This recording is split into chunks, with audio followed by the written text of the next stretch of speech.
वडील आणि गुरुजन शिक्षक यांचा ऐका, विरोध करू नका, त्यांच्याशी प्रेमाने वागा, त्यांची स्वप्ने अभ्यास पूर्ण करा, त्यांना आनंद द्या. तुमचे काही मतभेद झाले तर चर्चा करून सामोपचाराने सोडवा. तुम्ही आपल्या क्षेत्रात मोठे झालेले पाहून त्यांना आनंद समाधान होईल. पुस्तकाशी मैत्री करा. पुस्तक वाचण्याने तुमच्या ज्ञानात भर पडेल. तुम्ही आपोआप मोठे व्हाल. हे ईश्वरा, सर्वांना चांगली बुद्धी दे, आरोग्य दे, सर्वांना सुखात आनंदात ऐश्वर्य दे, सर्वांचे बरे कर, कल्याण कर, आणि तुझे गोड नाम सर्वांच्या मुखात अखंड राम.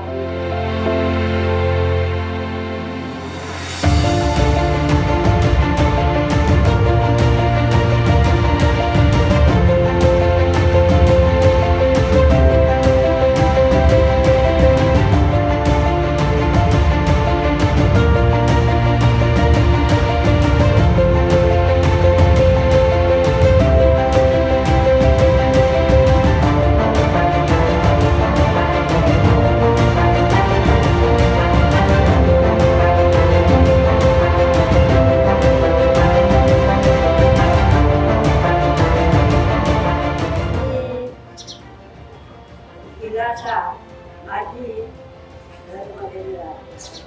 मला 11 वर्ष पूर्ण झाली. मी राहते त्या आनंदाने मी राहते.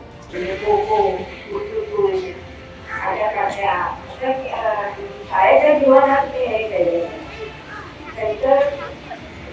नंतरच्या जीवनात मी बॅडमिंटन खेळत होते.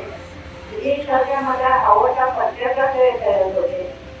असं मला खेळायची खूप आवड आहे. आणि आतापर्यंत सुद्धा मी आमच्या आजीच्या घरामध्ये सुद्धा खेळायला पत्ते वगैरे लुडो यासारखे खेळतो. माझा जन्म बेळगावमध्ये दैवणी इथे मंदिरमध्ये आणि आता माझं वास्तव्य मुंबईत.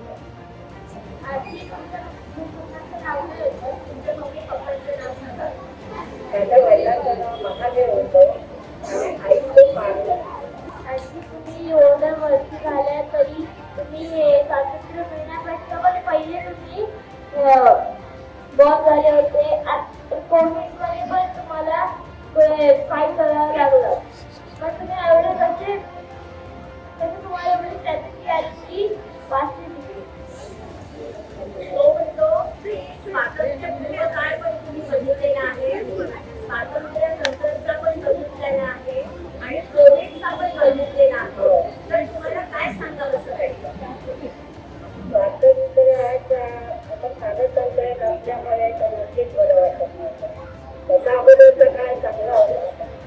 आपल्याला स्वातंत्र्य केल्यानंतर ते बरोबर वाटत होतं. पण आपल्या वयात गांधीजी, नेहरू गांधी या पुढाऱ्यांनी आपल्या हिंदुस्थानात सोडवण्यासाठी ते प्रयत्न केले. आणि कोविड काळमध्ये आपल्या महाराष्ट्र वगैरे त्याच्यात खूप पाहिलं म्हणजे त्याच्यात काय करण्याचं I will remember your words and I will try to stay fit and disciplined like you. मी म्हणाले तुमच्यासाठी डिसिप्लिन माझ्या आयुष्यामध्ये आवडलं माझ्या बघायला मधुवनी फुलला निशिगंध नाचती